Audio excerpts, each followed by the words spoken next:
Hi, I'm Terry Atkinson, and today I'd like to show you my favorite method for binding corners and angles, and it works on any angle. Okay, the first thing you'll do is stitch all the way around the edge using your walking foot and stitch a 1/4 inch from the edge. Then you'll go along and trim the batting and the backing even with the quilt top. I like to use a scissors on the angled edge because it's easier to get into those corners. And on the top and bottom where it's straight, I'll just go ahead and use my rotary cutter. On each inside corner, clip just up to the stitching.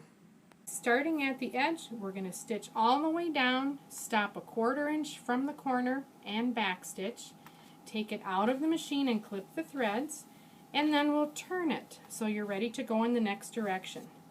Fold the binding up so that the raw edges make a straight line, and then this crease should point exactly to the corner. Fold it back down. With edges even, you're ready to start at the edge and continue stitching. Stitch along the edge, stop right at the seam. I like to mark it with a pin. Back stitch, pull it out of the machine, and turn the quilt. Fold the binding up so that the raw edge of the quilt and the raw edge of the binding make a straight line. The crease that forms right here will go right along the seam. Fold the binding back down with raw edges even, and the resulting fold will point directly to the corner. Continue stitching right from the edge. On a very sharp corner, we're going to do the exact same thing. We're going to stitch, stop just inside that 1/4 inch stitching you did underneath, back stitch, and turn the quilt so you're ready to go. Fold the binding up so that it makes a straight line. I like to use the edge of my machine or a ruler to check. When you have a sharp corner like this, it's easy to have it crooked. We want to make sure those raw edges are straight. Then finger press this crease and fold it back down in the direction that you're going. Again, this pleat should point exactly to the corner. You can start right at the edge and continue stitching.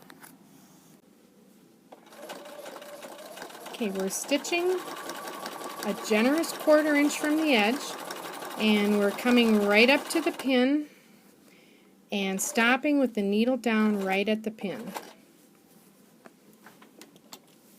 We'll turn it, and at this point we're going to use our left hand to straighten that edge so that the clip that you made before opens up and your binding makes a straight edge.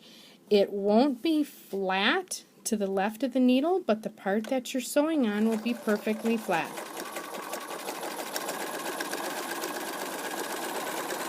When you release the corner, the binding won't be flat, and that's okay. When you're stitching the binding to the back of the quilt by hand, you'll stitch along the straight edge. When you get to the inside corner, just pull and stitch right across. It'll be straight just like it was when you were attaching the binding. Both the inside and the outside corners will have a little tuck. The inside one, it's straight when you're sewing it. When you let go, it relaxes and it forms its own little pleat.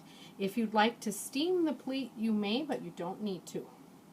All of these binding instructions, step by step, are right in the Dovetail pattern. Thank you for watching. You can use this binding method on any angle corner. Try it on your next tankini or merry-go-round table runner.